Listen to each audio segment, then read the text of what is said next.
Olá, alunos! Hoje teremos a videoaula de número 1, que tem como título a perspectiva teórica para a análise das relações entre Estado, governo e mercado. Esta aula terá como objetivo principal conhecer, através da história, como se deu o surgimento do Estado. Importante, alunos, que para compreendermos as relações entre o Estado, o governo e o mercado que ocorreu no século passado, conheçamos como foi construída a história da relação entre as populações. A construção do pensamento político-social, ela se consolidou em duas correntes, nas quais nós veremos nesta aula. A primeira delas foi a corrente denominada como pensamento liberal.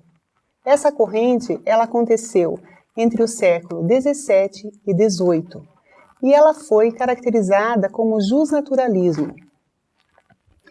De acordo com o pensamento liberal, todos os indivíduos são iguais por natureza, igualmente portadores de direito natural. A vida em sociedade, ela não é um ambiente natural do homem, mas um artifício fundado em um contrato.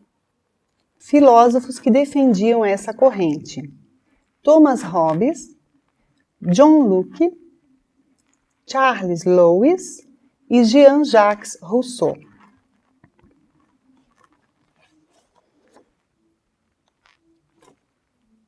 Todos os defensores dessa corrente alegavam que os indivíduos eram iguais por natureza e igualmente portadores de direitos naturais. Contudo, por segurança, a sociedade e por segurança de sua proteção, a humanidade abandona o pensamento liberal e passa a querer viver em sociedade. Então temos aqui o fim dessa corrente filosófica.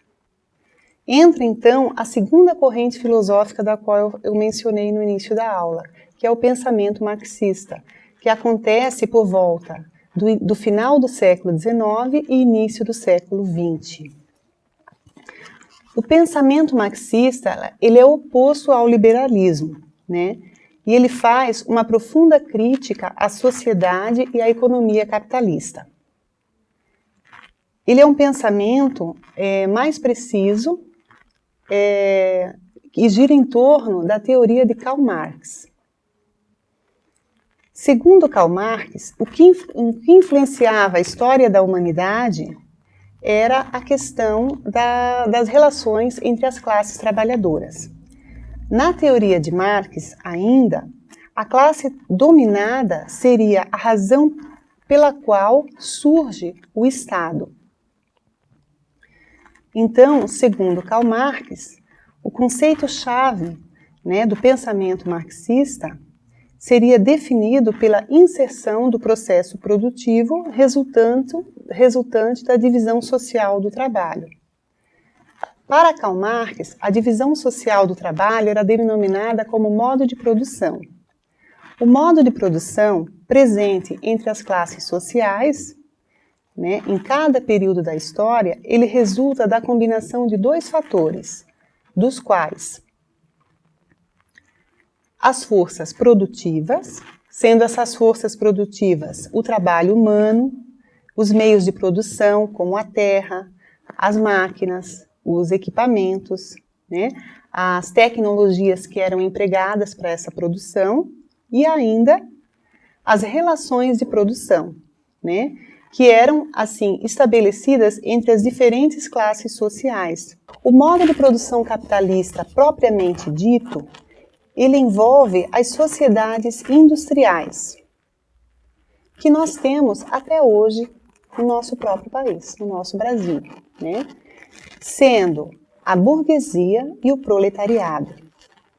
Então, a burguesia, uma classe proprietária de todos os meios de produção, e o proletariado, dono apenas da força de trabalho.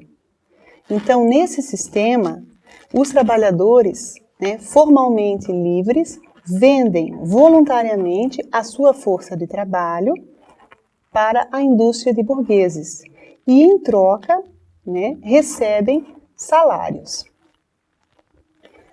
Marx ainda mostra em sua obra que a igualdade formal entre burgueses e proletários perante o Estado e no mercado estaria a mascarar o fato da dominação, a exploração do proletariado e a dominação da classe burguesa. Termino a minha aula com uma fala de Karl Marx, onde ele coloca que em uma sociedade de classes sempre haverá a ditadura de uma classe dominante.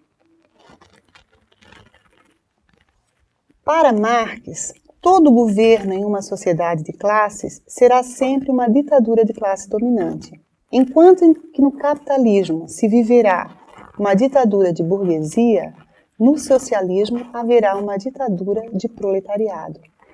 E ainda, o capitalismo ele é essencialmente um processo de intensa mudança. Na ausência de mudanças, a sociedade capitalista ela não existirá mais.